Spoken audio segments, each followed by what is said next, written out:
Hello everyone, the last Reptilian here, and today we'll be delving into the regressive pit known as everydayfeminism.com. This article isn't about feminism, however.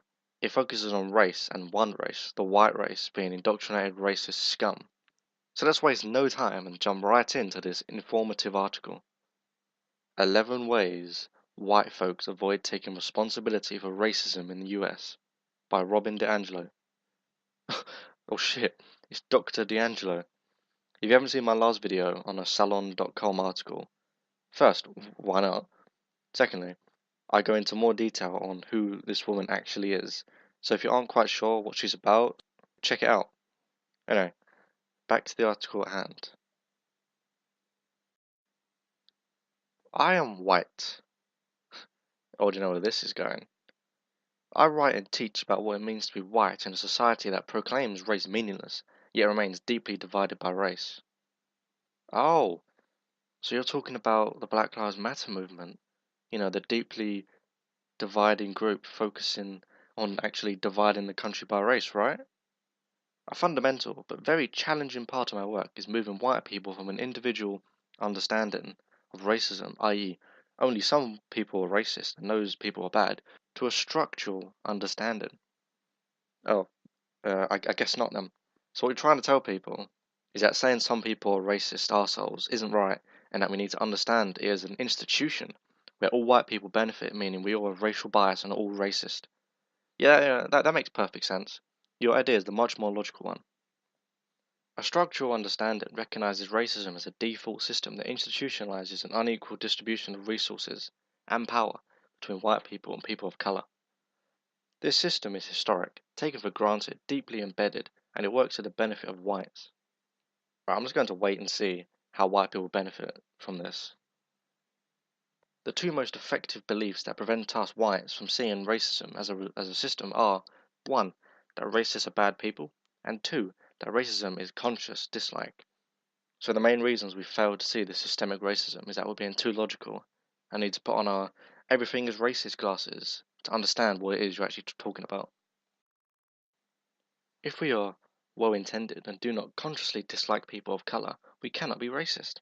This is why it is so common for white people to cite their friends and family members as evidence of their lack of racism.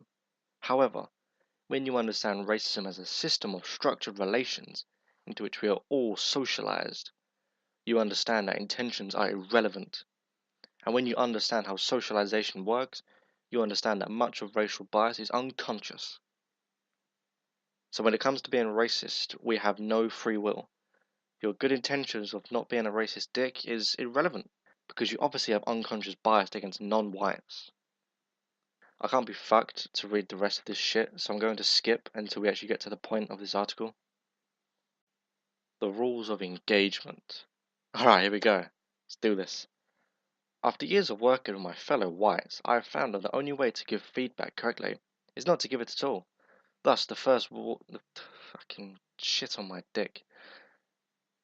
After years of working with my fellow whites, I have found that the only way to give feedback correctly is to not give it at all.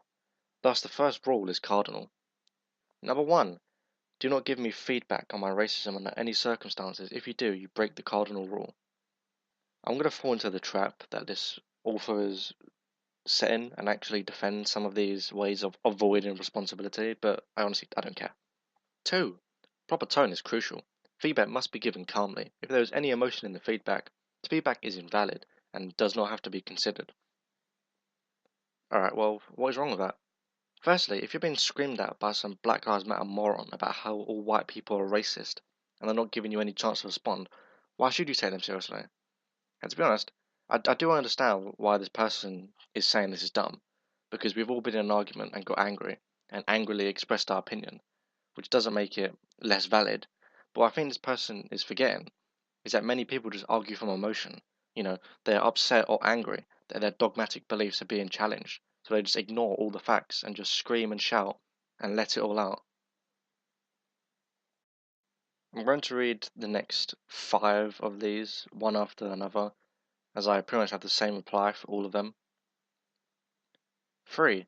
There must be trust between us. 4. Our relationship must be issue free. 5. Feedback must be given immediately, otherwise it will be discounted because it was not given sooner. 6. You must give feedback privately, regardless of whether the incident occurred in front of other people.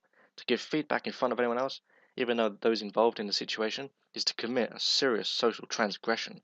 The feedback is thus invalid. 7. You must be as indirect as possible. To be direct is to be insensitive and will invalidate the feedback and require repair. Who the fuck is saying any of this? I've never met or seen any white person at all use any of these excuses in a debate. If anyone is doing it, it's the fucking people on the other side of the argument. They're just trying to invalidate every single thing you're saying. They're like, oh, well, you're white. You're not going to understand anything. Don't even talk, you white person. You can't understand the oppression I have because I'm black.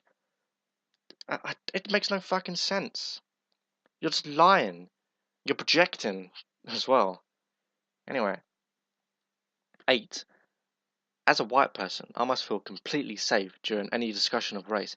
Giving me any feedback on my racism will cause me to feel unsafe, so you will need to rebuild my trust by never giving me feedback again. Point of clarification. When I say safe, what I really mean is comfortable. Once again, no one says that. Literally no white person. 9. Giving me feedback on my racial privilege invalidates the form of oppression that I experience, i.e., classism, sexism, heterosexism. Fucking hell. We will then need to focus on how you oppress me. Now, so this is a good one. I find this point funny because it invalidates the whole white privilege thing, but the author explains it like it's some silly retort. It basically boils down to two social justice warriors crying about how oppressed they are. Oh, you oppress me because you're white. Oh yeah? Well, you oppress me because you're rich. Oh yeah? Well, you oppress me because you're straight.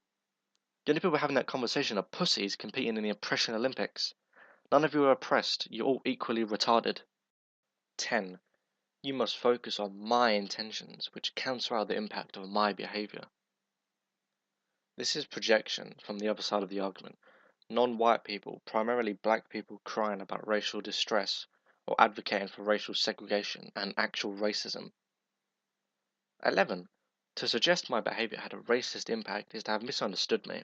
You will need to allow me to explain until you can acknowledge that it was your misunderstanding. What the fuck? The author is basically saying that black people are never wrong in their assumptions on what white people think and feel. Oh, I misunderstood you? Nah, you're just a filthy white devil. I mean, it is also another example of projection, because it's usually black people in this argument saying racial things and trying to either justify it through the oppression Olympics or deny that what they said had anything to do with race. These rules are rooted in white fragility. Ah, fuck off. White fragility is back.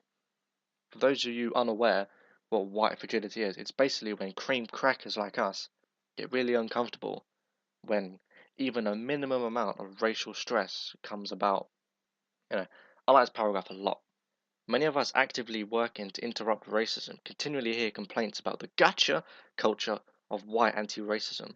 There is a stereotype that we are looking for every incident we can find, so we can spring out, point our fingers and shout, "You're a racist." It's not much of a stereotype though, is it? Hashtag Oscars so white, anyone? Racism is the norm, rather than an aberration. Feedback is key to our ability to recognize and repair our inevitable and often unaware collusion. In recognition of this, I followed these guidelines. 1. How, where, and when you give me feedback is irrelevant. It is the feedback I want and need. Understanding that it is hard to give, I will take it in any way I can get it.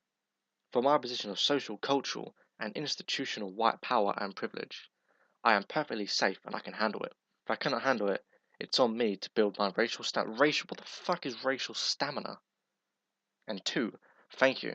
Such a fucking white knight for black people. Get it? White knight? Anyway, I thought that is enough for you to understand how you're all fucking racist monsters and why you need to shut the fuck up and let this person and people like her rewire your brain to make you feel guilty and take responsibility for things you never did. But remember, that's the progressive way of doing things. In conclusion, nothing is ever black people or other non-white people's fault. It's always those filthy white people and their racism. But I hope you enjoyed this video. I have to hurry along now to my local KKK meeting. Grand Wizard Duke doesn't like late arrivals. So I hope you enjoyed this video. This has been The Last Reptilian. Farewell.